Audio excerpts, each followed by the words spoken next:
we are very eager to have this really be the frosting on the cake of this day. And that this is what really helps all of us lean into the work and continue, having all been together through this pandemic, to say nothing of beforehand, there's just a way in which there's a ruggedness to everything that people have experienced. So talking about this is absolutely essential, as you know. And I'll just, on that note, hand it over to you and say, delightful to have you help us frame this and then engage us. Yeah, okay. Thanks, Deb, and thanks everybody for coming back. I agree. It was great to kick off the afternoon with anticipatory pleasure of Cheryl's trip. And here's the great thing about sharing, right? I'm not going to Iceland. I'd love to go to Iceland, but now I get to think about you being in Iceland. I get to think about those, very dark skies for the very short period of time. I get to think about the 20 hours of daylight, which immediately reminds me of time I spent in Alaska. And, if you approach things that way, it's amazing how you can like double and quadruple your joy, right? If your posture is basically joy in what others are doing as well, then it's like, well, I won't say I don't have to go to Iceland. I'd still love to go to Iceland, but I sure am getting a vicarious pleasure from hearing about yours. And so let us do think about that as we kick off our discussion of self-care. I frankly wasn't quite sure how to prepare for facilitating this discussion, and I'll tell you why. During the first 2 years of the pandemic, I myself here at UNE felt a little out of the loop. I had been, prior to coming here, a commissioner in the state of Vermont, and I am used to, in my life's work, being like right in the thick of things. And I wasn't.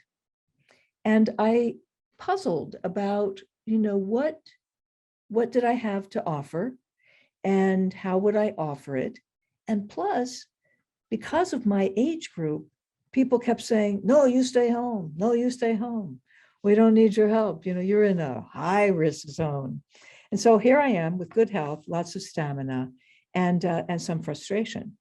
And so what I did, and which is the kind of thing that I think this whole group does, is to figure out not what I couldn't do, but within that, what could I do? And that led me to do actually a lot of work with frontline caregivers and workers on trying to find a way to message self-care that people who don't like self-care could actually hear. Because it is really hard, in my experience, for people like yourselves, people like ourselves, who are in the business of serving others, to actually, it's not just like taking time for ourselves, it's really getting it that if you don't, you're not of much use to other people.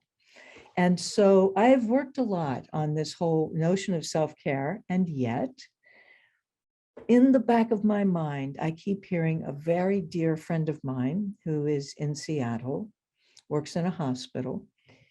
And she said to me one day, and during this whole COVID thing, feeling quite exhausted and edging towards burnout, I don't know how much longer I can do this.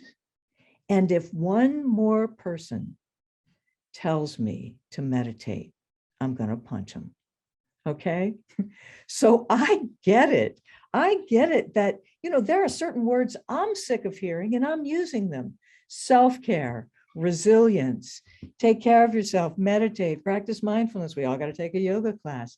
I believe in all these things, but I am tired of hearing about them. So I'm thinking, all right, here's a bunch of rugged folks running ragged. And what are we going to talk about? So let me tell you how I'm thinking about it these days, and how I apply these same lessons in my own life. And, maybe some of it will resonate and some of it won't. But in very short order, I'm turning this back so that we can actually have a conversation, because I'd love to hear from you what you've been doing that works for you. But let me tell you about one other experience. Well, I put together some slides, and quite frankly, the slides are just to help me kind of keep my focus. And so let me see if I can find them here. Yeah, so here are two things that underpin what the way I begin to think about this. Here's how I approach it. No one has been untouched by this experience. Now, just let that sink in for a minute. That's actually kind of marvelous. It's kind of marvelous that we have a global phenomenon, which, if we lean into it, we realize teaches us something about our interconnectedness, something about our interdependence, something about the fact that although we like to behave sometimes as if we're isolated, we are actually so totally in it together. And so this notion that we are, that no one has been untouched, that it is a global phenomenon, also brings with it, of course, how the global losses and the sadness and the really bright spotlight on disparities and an unevenness in culture. So all of that's there, and that's our backdrop. And you can think about it not as well as a good thing or a bad thing, but it's a both and thing. It's that notion of community teaches us about our fragility and our strength, both, not one or the other, and that we are in this together, and we should maybe start behaving like we are, that we're interconnected and interdependent, and so on. The other thing that is really true is that we are remarkably resilient as a species, remarkably resilient. And I'm not talking about superhero types. I'm talking about every single person who had to reach down and into that deeply human experience and coming up with what it took to get up and go to work every day, or to get up and stay home every day, or to be isolated or quarantined. And this kind of grit and determination, of course, some people have more of than others, but everybody has it because it's a kind of a core human capacity. But frankly, as I said to you this morning, it really takes its toll, because the other way that we are hardwired, right, is for this threat perception. And our brains have within them, is the way we're designed from an evolutionary standpoint, a real negativity bias. We are on the lookout, not for joy, we are on the lookout for danger. Okay, it's just the way we're wired. And when we see it everywhere, it just fires off our brain. I showed you a little cartoon about that this morning. So even in the midst of our being so resilient and our, rising to the challenge, getting tired, resting up, getting tired, resting up, we have this constant onslaught of stress, which at its initiation is a positive thing. Stress alerts us to what needs to be done. It focuses us, but not for 2 years. We're not designed to be able to do this. And this is a picture I showed you this morning, and this is for acute danger, but unfortunately, it just keeps happening, and it really impacts heart, gut, kidney, insulin. It makes it, if you have diabetes, harder to control it. If you have high blood pressure, harder to control it. It really has such a profoundly negative effect. And in our brains, what happens under the impact of this sort of chronic stress is that the part of the brain that's responsible for memory, the hippocampus, you've probably heard of it, begins to shrink. And it begins to shrink exactly like somebody with Alzheimer's disease. It's the toxic, it's the response to the toxic release of cortisol. So the good news is that when we de-stress, this all improves. I'm not suggesting this causes dementia, because it doesn't, but it creates the conditions in which we're tired and forgetful and distracted and irritable and not able to find our minds at their best. So for me, self-care is about, I don't like to be like this. I don't like to be tired. I don't like to be irritable. I don't like to be forgetful. And I don't like to be unkind. It's not how I want to be in the world. And so for me, self-care is about creating the conditions in which I can try to do and be my best. And that's really, for me, um, what keeps me open, because I need my brain. It's how I earn my living. It's how I have my identity. And I don't like it when it doesn't function, the way I'd like it to. So that's from the individual neurochemical or biological standpoint. The other thing that I think a frame of reference that might be a little helpful for our self-care discussion is to remind ourselves that all phenomenon have a pattern. And that in the case of COVID, as weird as this virus is, its impact as a pandemic, as a natural disaster, actually follows a pretty familiar cycle. Someone this morning on this morning's call mentioned that they had done some work in New Orleans after Katrina, and I had done the same. I was in New Orleans for about 5 years after Katrina hit, trying to help nursing homes and others get back on their feet, so to speak. And that was where I first, so it was however many years ago, that's been a lot, 8 years or more. That's where I first learned about this study that has been done about the phases of a disaster. And what's been interesting about COVID is that we've been through a couple of cycles of this. Because if you think back to 2019, sort of December of 2019, and then January, February, March of 2020, depending on where you are, we're sort of in this pre-disaster. We're hearing about this novel coronavirus too. We're hearing that we need to get PPE. We don't have PPE. We have no virus. We have no way to treat it. And we're kind of in this warning what's coming out of China and what's happening in New York and so on. And we're all in this kind of warning threat zone. And then it hits. And it hits really hard in certain communities, less hard in others. But there is this way in which we respond. And there's this way in which at the moment of impact, there's this kind of heroic response where people find that they can work 24/7 for a couple of weeks. People aren't tired. People give it more than their all. And it feels good. I think this is one of the things that kind of surprises people about disasters, is that in that initial phase, when you reach into what you've got and you find that it's there and people around you are calling you heroes, it feels good. And there's no shame in that. It's good to be able to respond. And so there's this emotional high, even though we're tired and working hard and so on. And in many communities, that's followed by this sort of honeymoon period where there's a little bit more cohesion in the community. People pull together, and inevitably, this falls into disillusionment. People become angry and disappointed. And this is particularly true in communities that couldn't get vaccines, that couldn't get PPE and wanted them. So what was interesting to me in COVID in late 2020, 2021, is that we have vaccines, which ought to have been this period of great hopefulness. And it sounds like for the island communities and the work that you were doing, there was a real feel-good period as the vaccines came out. But in other places, there was this kind of return to pre-disaster thinking where we got hit with Delta and Omicron. And now some people are just in a wait and see what's the next variant mode. So this is a kind of an unusual pattern.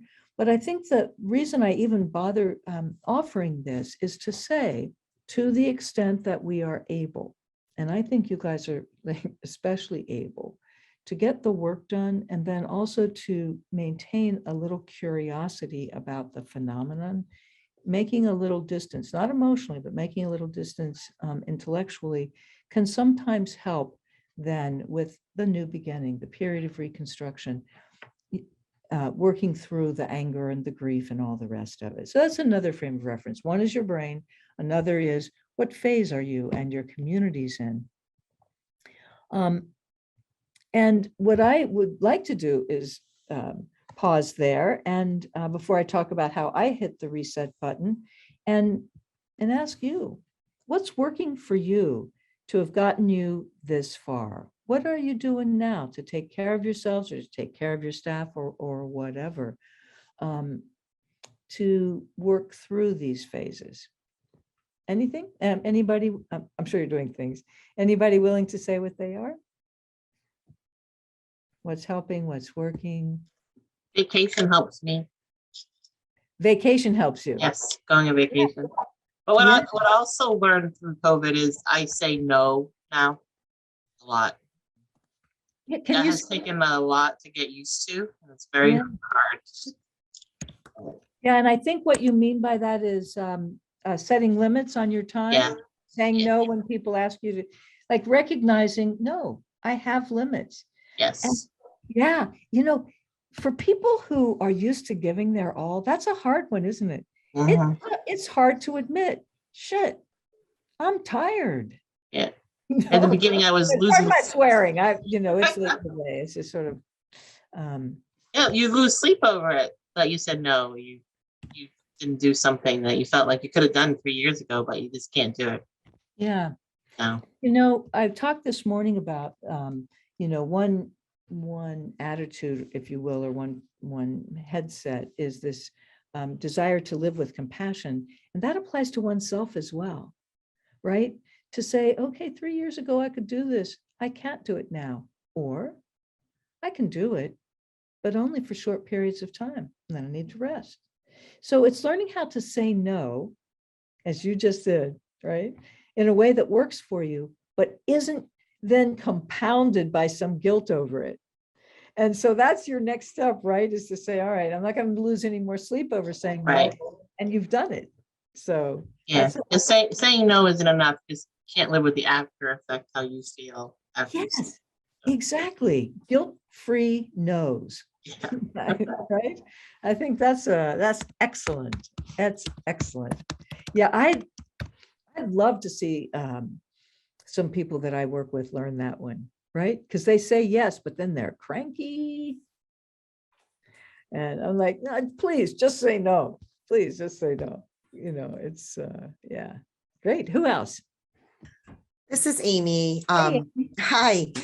Something that works so well, and we've gotten a bit away from it because we've been in a hospice situation, and anybody else that wants to share, I know that anybody on here that works in a home, you are on 24 hours a day, every single day, even if it's a call for all these things. We are working very hard to train the staff that if we're out of paper towels, we can handle it on Monday. And to try to think about what you might do at your own home. We have an account at the little store up the road, go grab some to get through the weekend. But the other thing that was so wonderful, because of that recharging of batteries that was needed, and we do need to get back to it, is to, I do this with my resident care manager. You're on this weekend, you'll get all the calls. And then the next weekend, Amy, you're on for the weekend, so that you can actually turn off the phone. Because I don't know about you guys, when my phone dings, I have to change the dinger after a hospice situation because it can make you physically ill. Like it's just, you just opened a book and it's Sunday and you just answered 4 things. So I think, I don't know how to say that to put it in your good list, but to work with your brightest stars on your team to cover for each other, I guess. Yeah, I think that that's excellent.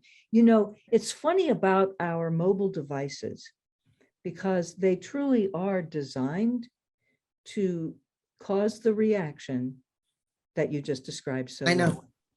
A ping, a ping, it's like clickbait. It has a name, it's like anytime the makers of the advertisers or the web browser makers, I don't know who exactly controls this, but anytime they can get you looking at it, they make money off of your gaze. I don't know if y'all knew that or not, but the way they collect, the way this whole thing, and let me just say, I love technology, I confess, but the way it works, right, is every time I look at this, somebody says, we got her attention. I don't even have to buy anything. They just have to know I'm looking. Okay. And those pings are designed. So what you do is really important. It's not enough not to be on call. You got to turn off your phone, turn down the dinger, turn off the ringer, whatever it is. Or, and this is what I've learned, I mostly like to communicate by text, and everybody knows that. And I turn off my work text on the weekends. I will not look at my text, okay? I have that luxury. But if my family needs me for anything, they know to call. And that's the only thing that I will do is answer their ring. I mean, if I'm trying to get away from it, obviously this isn't a 24/7 thing, but I think learning to use the tools to make them work for you is really important, because that ping, oh my goodness, it is such an attention grabber by design. And so thanks for those, Amy. I really, really appreciate that. So I've summarized yours as empowering your staff. That cuts down on calls. Plus, quite frankly, it makes them feel better to know that you trust them to make a decision about paper towels, to run up to the store. People like to feel like adults, like they're capable of making some decisions. So you make it super clear. Here are the ones you can make. Here are the ones you can grow into making. And when you make those lists, the ones they need to call you for actually get very, very short. And then for the ones they need to call you for, share that with somebody else. So thank you for those, Amy. Anybody else? I garden in spring. I think I don't think I've been doing very well at the self-care. But I love to garden, and I see spring as a really hopeful time with everything getting green and growing. So that's what I'm doing, is starting all of my seeds and planting my garden. Yeah, you know, there is, I think, from a self-nourishment standpoint, no substitute for being in the natural world. Full stop. And I think being in nature, whether it is by walking or hiking or getting your hands in the dirt, like gardening, I don't know of better ways to replenish. And actually, there's a lot of good science to support that as well. I don't know if any of y'all recall, several years ago, I think must have been about 2015, I think, National Geographic, or maybe the Smithsonian, one of those magazines, had a wonderful spread called Your Brain on Nature. And it was such a great description of what Sharon has just come to knowing for herself, which is gardening, being in the natural world, helps take care of oneself. And it's just a great article. It's funny, it actually happened to come out at a time I was on my, like Cheryl, my first like really extended vacation. But for me, it was my 4-month gap year. You know, I came of age at a time when whoever heard of taking a gap year? You know, if you had time between college and your next thing, you're working your ass off to pay for it, right? And but now gap years, right? So I had a 4-month gap, or decided to take a gap in between 2 positions, and went to New Zealand to do freedom camping. And I was like personally discovering my brain on nature. After, you know, an incredibly intense period of professional work. And I couldn't believe from like a self-experience standpoint, how true everything that I was reading was. So yeah, 3 cheers for the natural world. And Sharon, I think that I really appreciate your candor in acknowledging that this is not easy for you. It's not easy for you to practice self-care. And so I appreciate your acknowledging that. I have to admit, I've gotten so much better at it, partly because I've learned so much more about compassion. And I just finished another great suggestion for a book, if anybody has time to read. I just finished a wonderful book called The Art and Science of Compassion that I'm trying to build into the medical school curriculum here. And anybody who talks about compassion really talks about the importance of self-compassion, that you really can't have compassion for others unless you also have compassion for yourself. Because otherwise you're experiencing the world in such a self-other kind of way. Well, I take care of other people. I don't need care. And I'm not saying, Sharon, this is what you do. This is, I think, an occupational hazard for a lot of people in our mutual professions. Anyway, so that's another framing for me that has been really useful. Plus, this study over the last 4 years about the impact of trauma, the impact of disasters on brain chemistry. And so I have very targeted approaches to my brain. I'll tell you a little bit about some of those as I well. think what I've been trying to do around the compassion thing is when I do something that I like kind of call myself, oh, that was such a stupid thing to do. Like, I can't believe you, blah, blah, blah. And then I think about, like, if somebody else did that, would I call them all those stupid names or whatever I'm saying to myself? And I think, no, I wouldn't. So I shouldn't do that to myself. And that's been helpful. Yeah, Sharon, that's great. You know, it's like recognizing that we treat other people better than we treat ourselves sometimes is a really nice aha moment for a lot of people. If I may just show one slide, well, actually, I don't need to show the slide. Let me tell you, or let me amplify a little bit what Sharon has just described. There is a technique called catch, check, change that is used a lot by cognitive behavioral therapists for people who have experienced some trauma, either early trauma or some recent trauma, however that trauma is defined or however severe. There is a way in which trauma work now is trying to shift away from just kind of bouncing back or getting along with it, and actually developing a growth mindset that is called post-traumatic growth. And I've been working on a program now for the last 6 months that actually, I'm happy to say, has gone very well on post-pandemic growth, and trying to say, you know, how do we not just bounce back from this, but grow from it? And I am really, really pleased with the preliminary results.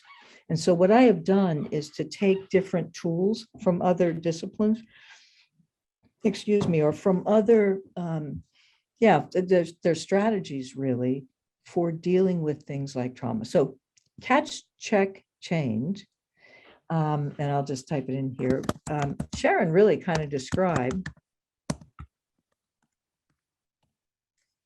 but it is a way of engaging particular parts of your brain that do 2 things. For those of you who'd like to know, it's called the anterior cingulate cortex.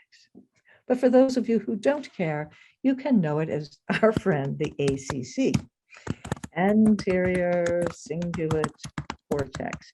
And one of the problems with what we've been through from a stress standpoint, and really, quite frankly, from a collective trauma standpoint, is that part of our brain, which is good for emotional regulation and naming our feelings. It's not this, I talk about these things as though they're black and white, but appreciate that there are grays, but it's basically turned off, right, by that fear center, by the amygdala. Anyway, catch, check, change is when you pay attention to your self-talk. It's when you pay attention to things that you say that are super negative. Sharon gave a great example. Oh, that was so stupid. I did such a stupid thing. I am so stupid. I am always doing stupid things. Or why can't I get this right? Or whatever it is. But that kind of negative self-talk, you catch it. And then you check it. And you check it against the evidence of your lived experience. A lot of people say things, oh my God, nothing good ever happens to me. Or I'm always this or that. Or in the workplace, she's always picking on me. She never notices when I do anything right. Whenever you get those buzzwords like always and never, or I am, and then fill in the blank of a harsh harsh judgment, you catch it. And you say to yourself, is that really true? Is it really true? Like nothing good ever happens to me? Is it really true that I'm the only one that gets picked on by this particular supervisor? Is it really true? And so you catch it, you check it. And most of the time, in fact, 99.9% of the time, you will find that those very harsh judgments are not always true. Even if you have a predisposition towards pessimism and you say, all right, begrudgingly, it's not true that nothing good ever happens to me, but mostly good things don't happen to me. Even that little bit of a change, you are on your way to a more realistic and hopeful view of the world. So catch, check, change is a strategy that is used for, in fact, moving from just recovering from a difficult situation like we've been through, this collective trauma, and actually growing from it. Because once you start doing catch, check, change, as Sharon was saying, I realize something. I realize I would never talk to somebody else that way. I realize that that's not who I am. And quite frankly, it's not even that important what you realize. It's important that you've created some distance between yourself and that negative idea. And that is when you have the opportunity to choose your attitude. And it is one of the most sustaining self-care techniques that I can offer you, is that when you get it, that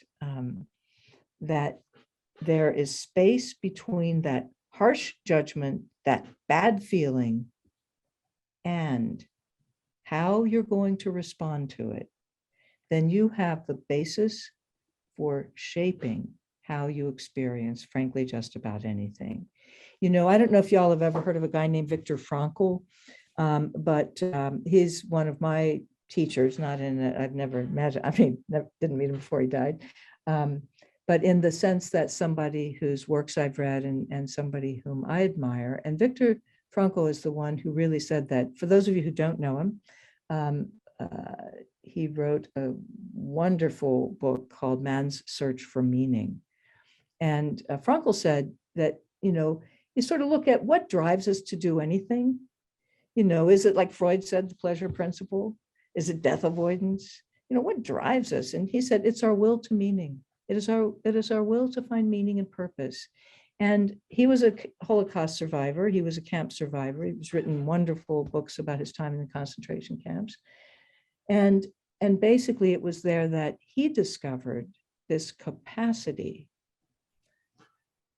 to not just react to a stimulus, but to notice what had happened and to create enough pause to choose what his attitude was going to be towards his very profound suffering.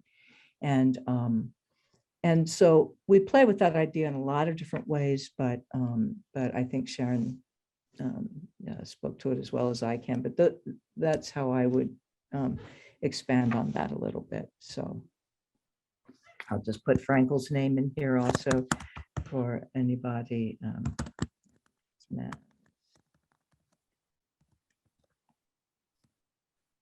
Whoops, that's man, not Moss. Man's Search for Meaning. Missing N in there. Okay, what else? What are other people using? I dip. I take a dip once a month or more in the ocean.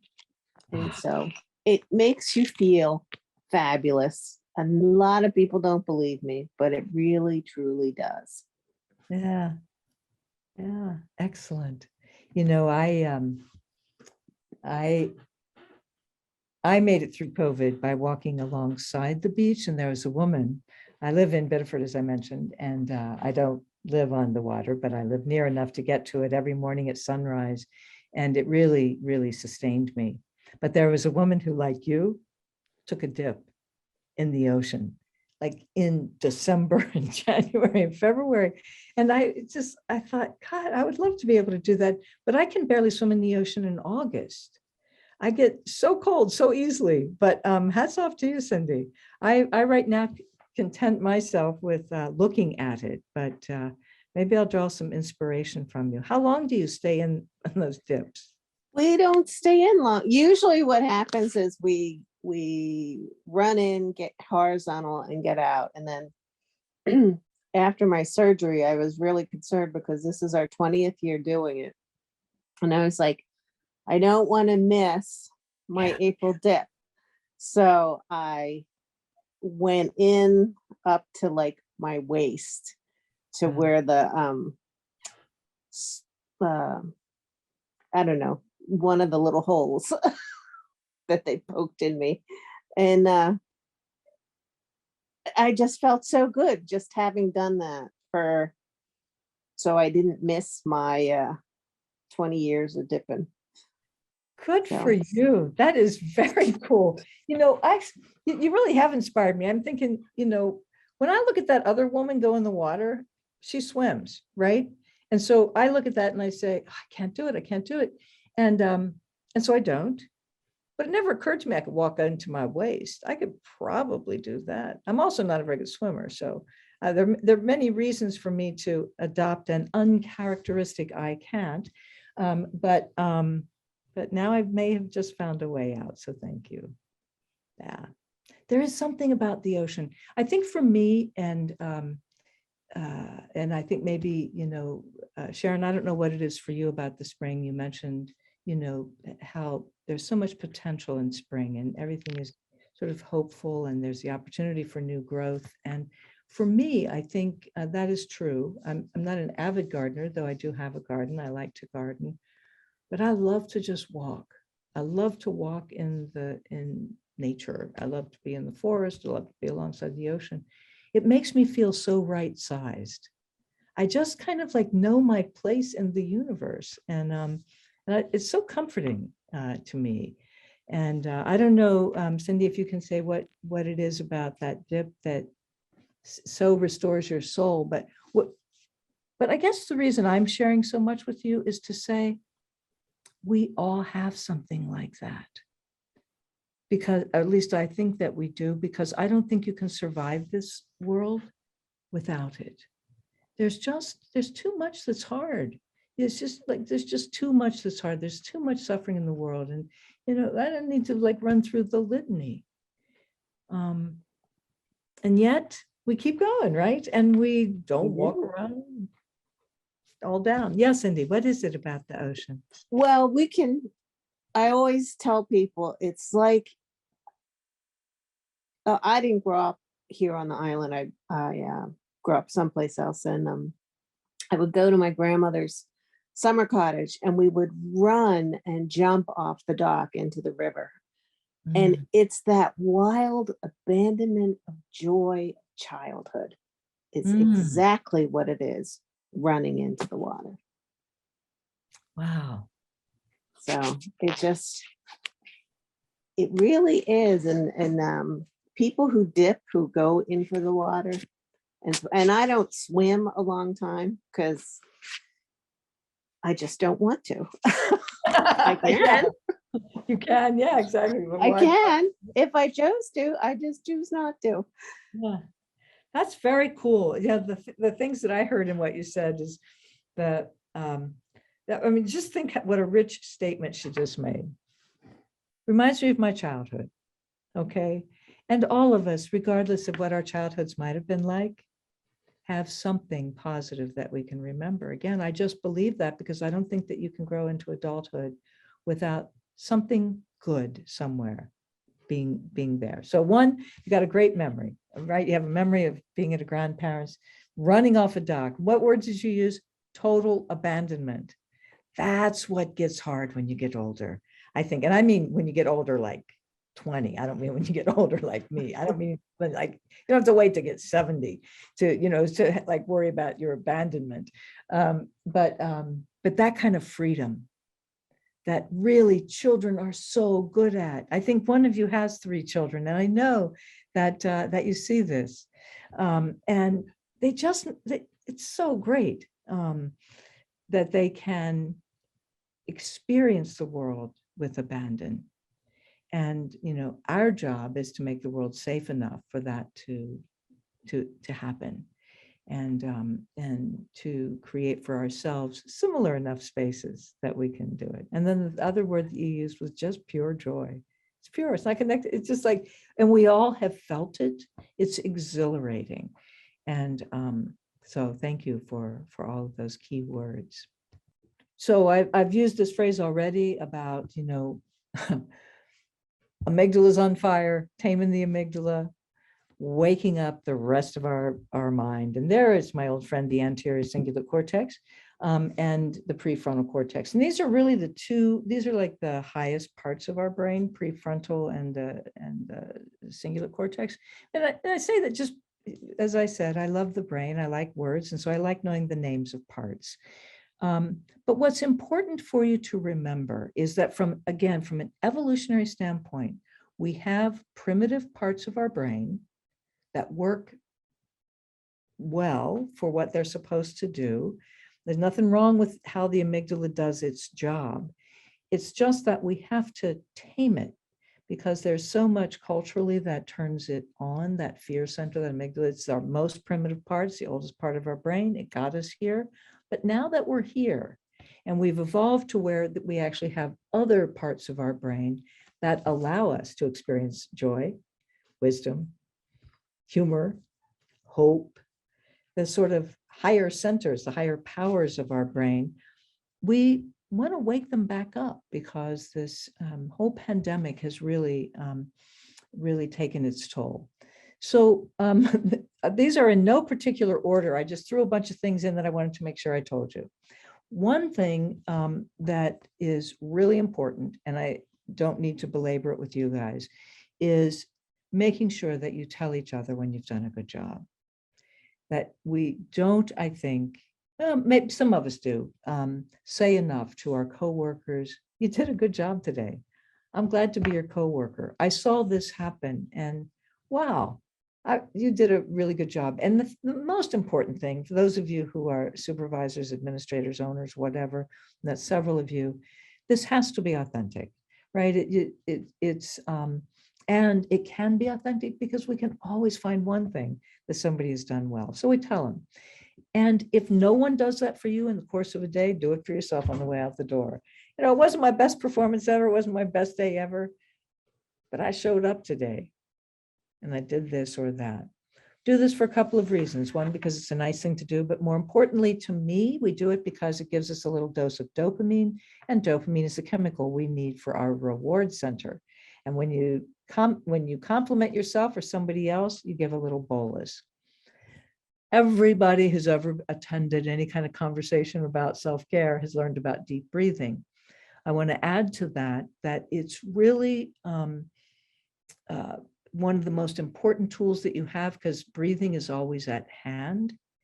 And when you take charge of your breathing, by which I mean you breathe intentionally, you stop in a really stressful situation and literally in the course of 1 minute, take 3 deep breaths.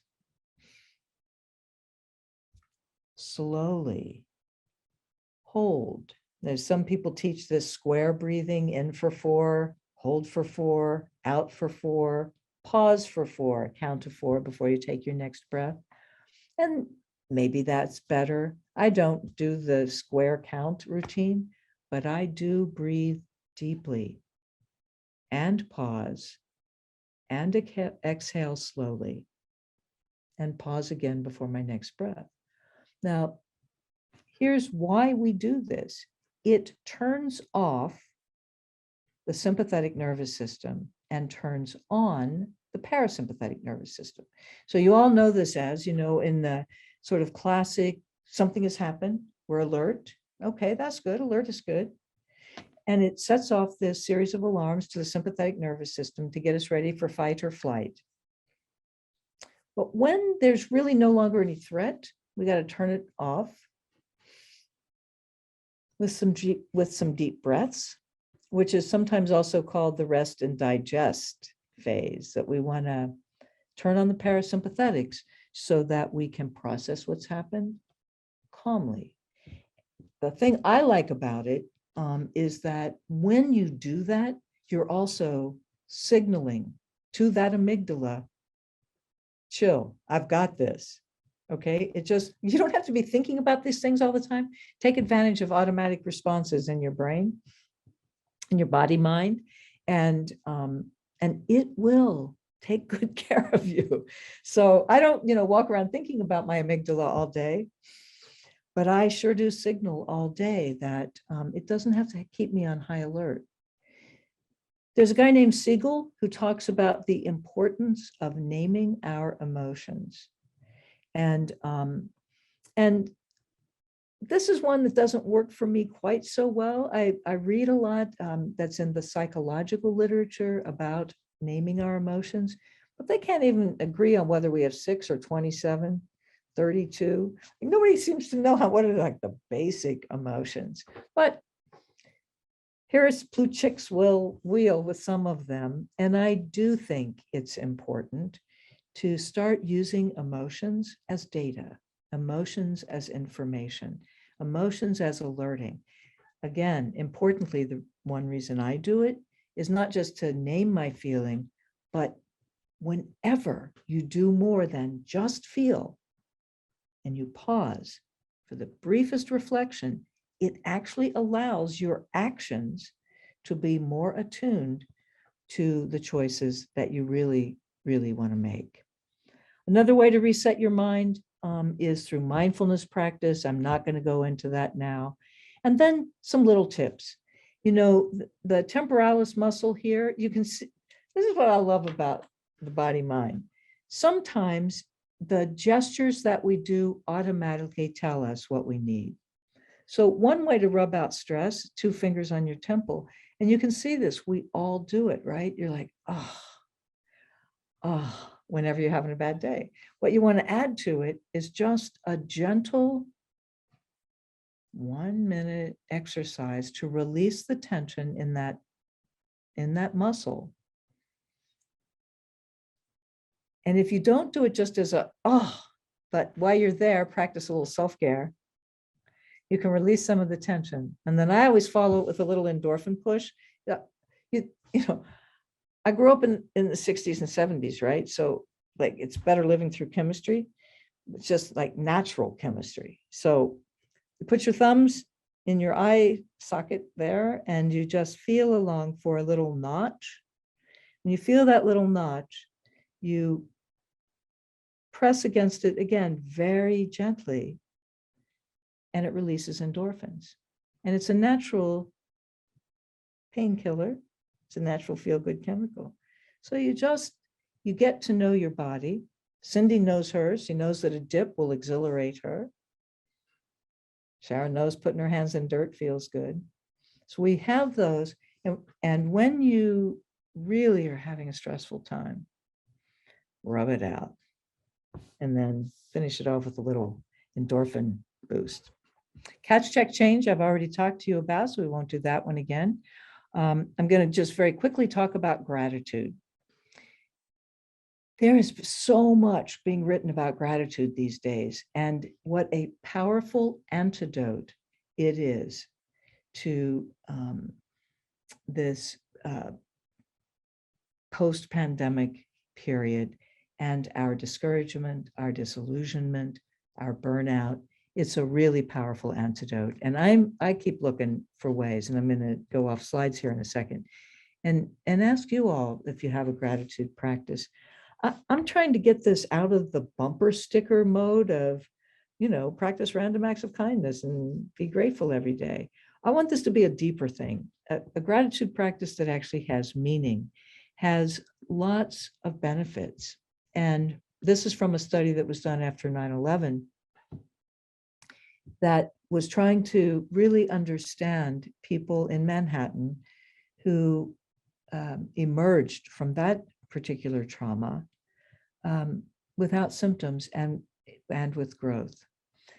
compared to people who had lots of symptoms and no growth. And what they discovered, one of the things that they discovered was that people with a more positive, and I don't mean optimistic, though that helps, but a positive attitude were more likely to recover and grow from that experience.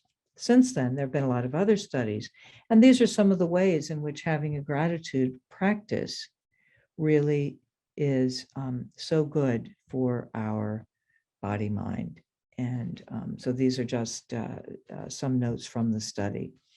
So when I talk about gratitude or a gratitude practice, I really am talking about an intentional saying thank you or an intentional way of appreciating what one has, not acknowledging the negative. I'm not a, I accentuate the positive person and pretend the negative isn't there. I've seen too much suffering to just like wish it away or be positive away. At the same time, I also know that suffering and non-suffering are like joined, and there's not just one story out there. So gratitude practice. Gratitude practice is the intentional showing or feeling of appreciation for something one has or for another person, and doing something with that. For a lot of people, their gratitude practice is a journaling. I am grateful for, and here's the important part, because a lot of us say and have a gratitude practice as I'm thankful for X. I want to count my blessings, whatever it is. And again, I'm not saying any of this is wrong or like inferior.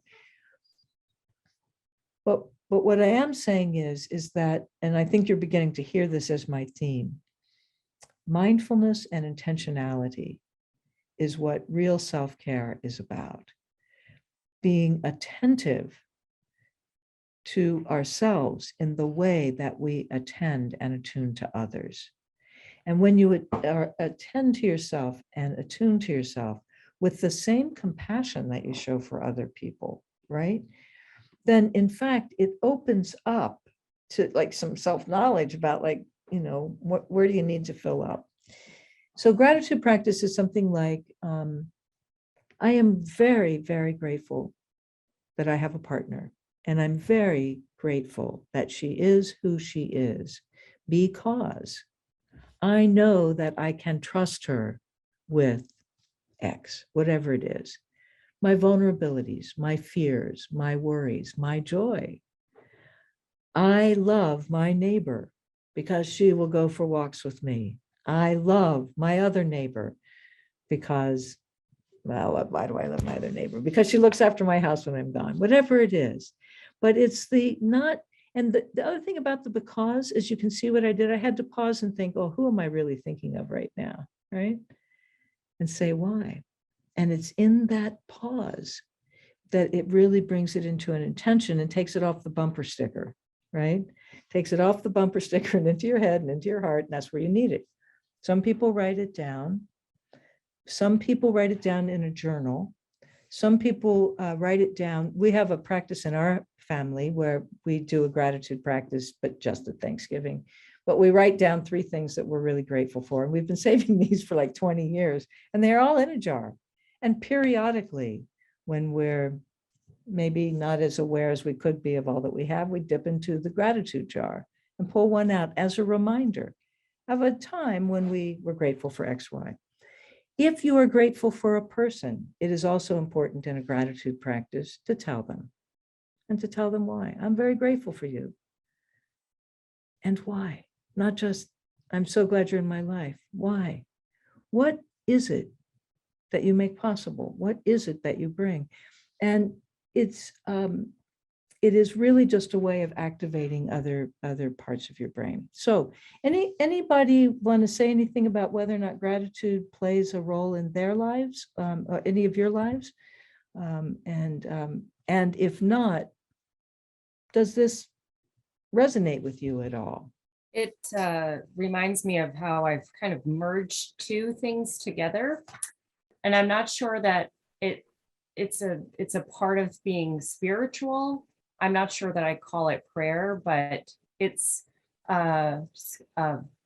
intentional thought in the morning when I wake up to just say, okay, we're going to start this day again, and maybe send out like a hope for how it will go, but also to just, for me, this is hard. That's what I've learned from the pandemic, is that type A control type of person wasn't well matched for it, because you can't control one single bit of it. So to be able to turn some of that over, because I was feeling so flooded with anxiety all the time, and there was just no way to really combat that. And so I have this sort of mental process of saying, thank you for having another day and another chance, and I'm going to try. And then I go for a run and I take photographs of sunrises, or I take photographs of bark or little things. And every once in a while, I kind of put it on my Facebook thing, and it's like, begin again. Sometimes it's like, I'm really telling myself, like, I have to do this again. And sometimes it's more like, okay, this is an invitation more. And there's something about that has made me feel like I'm still living. Yeah. Oh, thank you. That's such a nice description of that awareness of there are some things that truly are not in our control.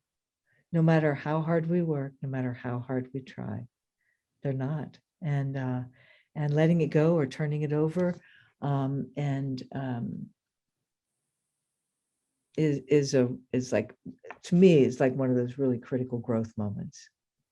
And it frees up so much more energy, doesn't it, for working on those things that you can control. There aren't actually many of them. Someone told me once who studies this, I think my partner is a Buddhist chaplain, and so I'm heavily influenced in a lot of the language of Buddhism, even though that's not exactly that's not a tradition I come from. But in Buddhist theology, they teach, or Buddhist cosmology, that we control about 3% of what happens in our lives. I don't know where they came up with the 3%, but that's something. Well, you can only control 3%. I'm like, yeah, but I'm going to get that 3% really down bad. If I've only got 3, they're going to be good ones. But yeah, so I hear you. Thank you for that. That's it's a great way to start the day. I just remember at the beginning of the pandemic, every single night, all the neighbors in this neighborhood, I'm going to start crying, I'm sorry. We went outside and just banged our drums, and because I think we felt so unempowered to be able to do anything. And so we were just taking, the nurses, the doctors, the mailman, everybody, that was so kind and good to everybody, during that time. And just looking at that, map you had of disaster, it just seemed like that must have been the heroic time, right? Because then it certainly changed, and, people stopped, and then it just, but it felt so wonderful to be able to be grateful for all those people that just did so much, and lost so much during that time. Yeah, thank you, Peggy. I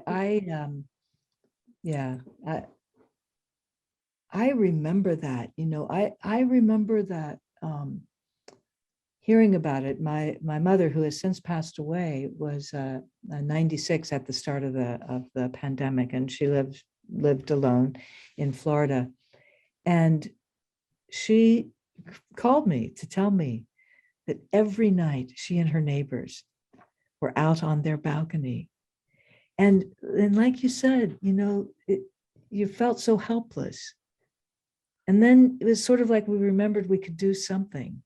We could, bang on drums or clap or say something just as you said, to show appreciation. We're so grateful to the doctors and nurses and to you all and to whoever was involved in caring for others. And I found that very moving. And, you know, it's easy for people who are cynical saying, well, what good did that do? And they say, you have no idea what good that did for the people who were banging those pots and pans and for the people who heard them. And it may seem like a little thing, but it was necessary, I think, for our survival. I think it's extraordinary what we've been through, what we've managed to learn from it, how we've managed to carry through and carry on. So thank you. Yeah, no, I find that I find that a very useful construct as well, because you go through these, you know, heroic periods and this honeymoon period, this community cohesion, and it feels like, I can do this. And then it doesn't end, or it gets worse for a time, and other people around you may being more discouraged, or yourself are more discouraged. And so I think it is helpful to both know that there's a name for it, that it's a normal response to this extraordinarily abnormal situation, that we're not going crazy, that we're not losing our humanity, but we are in it. And what I also like about the diagram is that it reminds us we can come out of it. But not without doing the work. We have to acknowledge just how hard it's been. We have to acknowledge our fear. We have to acknowledge our grief. And we have to acknowledge and choose that we want to be different, that we want to be whatever our value is, right? To have something to offer beyond us. And that brings us to this sort of notion of loving kindness. I've only recently learned about this in reading about the neuroscience of compassion. And it turns out that even though you hear a lot about mindfulness and about mindfulness-based stress reduction, and mindfulness is a great practice also, it turns out that it's good for like parts of our brain and part of our spirit, but loving kindness is one of the most profound practices for really awakening those parts of our brain that allow us to have what I think Cindy described as that abandonment and joy. And it turns out that all the wisdom traditions have it. You know, the Christian and Abrahamic religions have it. It's captured in Psalms. This notion of loving kindness for the sake of loving kindness, without the love with an expectation of something in return, but that which says, I love and I want all beings to be happy. I want to be happy myself. I want those I love to be happy. These are some sort of loving kindness meditation practices, and you can learn how to do it. And it is well designed for secularists, as well as secular humanists, as well as Christians, as well as Buddhists and Hindus, because all wisdom traditions and all the religious traditions have something akin to the golden rule, the sort of do unto others, the be kind. And I've recently heard a reframe of the do unto others that really resonated with me. So I'll share it with you as well. You know, we all know the golden rule is do unto others as you would have them do unto you. And it's become so rote that we almost forget that it has real, like, deep meaning. The reframe of it is, do not do anything to anyone else, which, if it were done to you, would cause you harm, would cause you to be unhappy.